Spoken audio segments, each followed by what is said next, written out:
Hey K-popers, and welcome back to Hallyu. Today we're going to talk about Miss A, the girl group that still has JYP scared to this day. We'll start by looking at just how huge their record-breaking debut really was back in 2010, and then see how they quickly became a top-tier girl group with hit after hit. And finally we'll talk about what led to their sudden downfall and why it's still affecting how JYP manages their girl groups even now.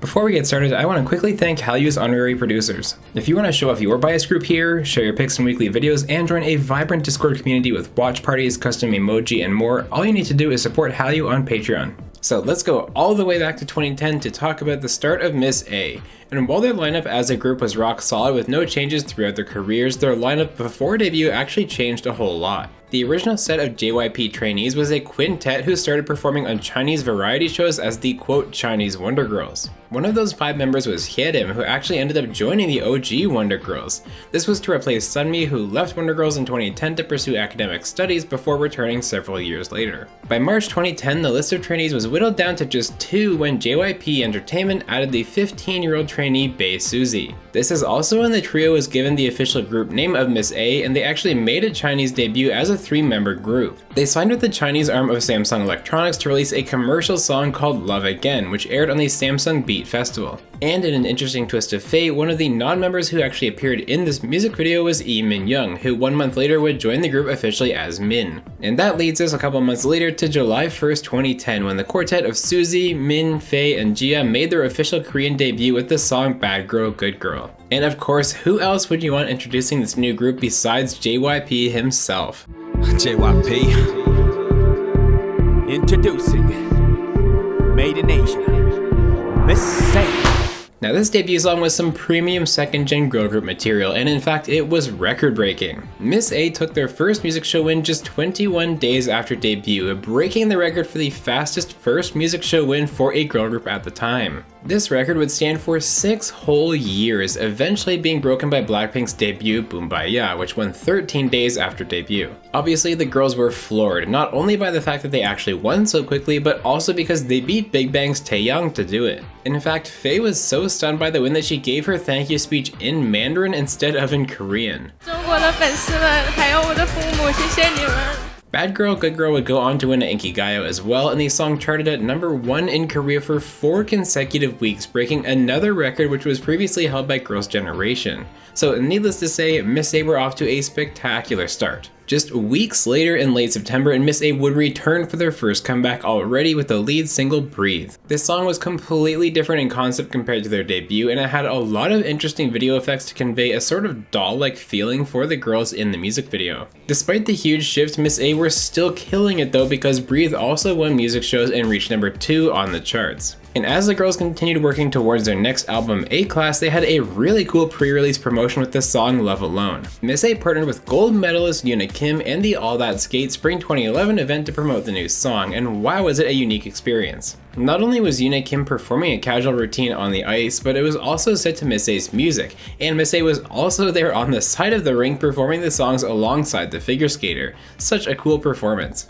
Now that album A-Class would drop on July 18th, 2011, and it had 13 songs including the title track Goodbye Baby. This definitely felt like more of a return to the style and image the girls portrayed in their debut, and it paid off big time. The song easily reached #1 on the charts, and it earned a Grand Slam, taking the win on every single music show in the week after its release. Later that fall, Miss A would return with an official Chinese debut and special album with Chinese versions of all their hits, which did very well in both China and Taiwan. So needless to say, at this point Miss A were huge, and they had earned their keep as a top-tier girl group in K-pop. And they kept that rolling with the EP Touch, which saw the girls take a big leap of faith in changing their concept. This comeback was a beautifully elegant concept with some somber and darker elements too, which is not always easy to pull off. But Miss A did it wonderfully and earned themselves another slew of music show wins, music video views, and charting success. And the girls would prove their versatility once again with their very next EP, which brought the lead single I Don't Need a Man. This comeback was a very easygoing, simple song about empowerment, and yet the girls really got everything out of it that they possibly could.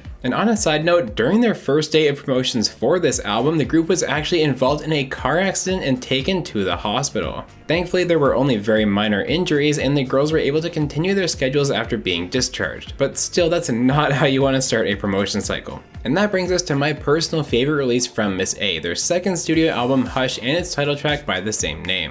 I'm just gonna say it, this song is a masterpiece. If there was a literal hall of fame for K-pop songs, this would without question be inside it. First off, the visuals are iconic, and the group really builds off the successful shift in touch to push the sexy visuals to the next level. And this song is just fantastic. It's kind of crazy because from a purely objective point of view, when you listen to it, the song's actually not that fast until the final chorus. But wow, I mean, the music and the delivery of the lyrics create this frenetic rising intensity that is just simply fantastic.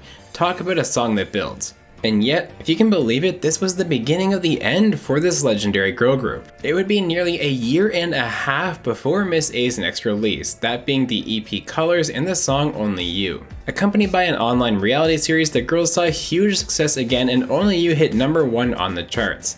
And that #1 hit was Miss A's final song ever as a group. Miss A went inactive, and a year later it was announced that Gia officially left while the other 3 members were focusing on solo activities. Another year and a half of radio silence later, in November 2017, it came out that Min had also left the group as her contract expired. And a month later, on December 27th, 2017, Miss A officially disbanded. How on earth did this happen?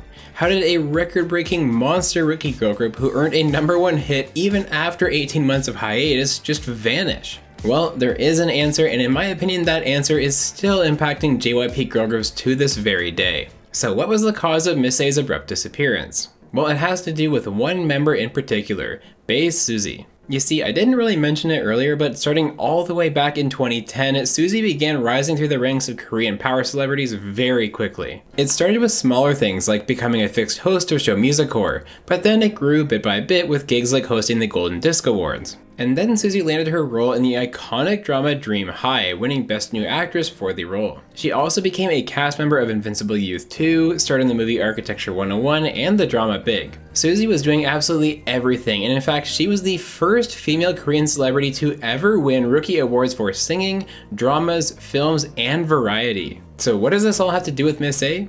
Well, it's simple, there's only so much time in the day. You see, while Miss A's music was very successful, Suzy was on another level in terms of a personal career, and it was essentially spanning the entire entertainment industry. JYP Entertainment was trying to make a strategic decision to keep letting Suzy take on new projects of all kinds because she was at the pinnacle of celebrity status by the year 2013. The problem is that this meant that Miss A as a group was severely limited in what they could actually do, prompting other members to also take on solo activities of their own. JYP had a dilemma on their hands, and they didn't know how to play it.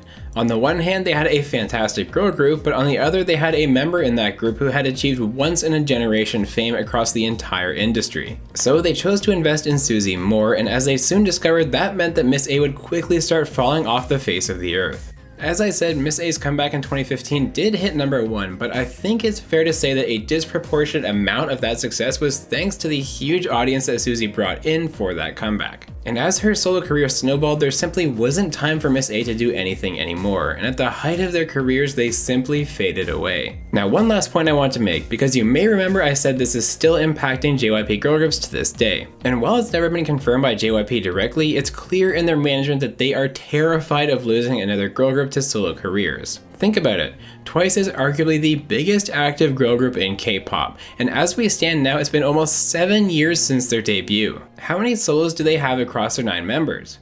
0. Not even a single official subunit release either. This girl group has released 6 studio albums, 4 compilation albums, 11 EPs, 1 repackaged studio album, and 3 repackaged EPs, and 0 solo work. To me, I think that is no coincidence at all, because unfortunately, even with leadership at JYP, that's the legacy that many people have in their mind when it comes to Miss A. They see Suzy's illustrious solo career first and the group comes in second, but the truth is that Miss A was a spectacular, record-breaking girl group that deserved to have many more years of making music for the world to enjoy. But as the saying goes, the brightest stars burn out the fastest. And that's the story of Miss A. How do you view their legacy? And do you think JYP is still being too careful with letting Twice do other solo activities? As always, thank you so much for watching this deep dive, and stay tuned because there's lots of great K-pop content coming your way right here at Hallyu. This has been deep dive number 99, Miss A.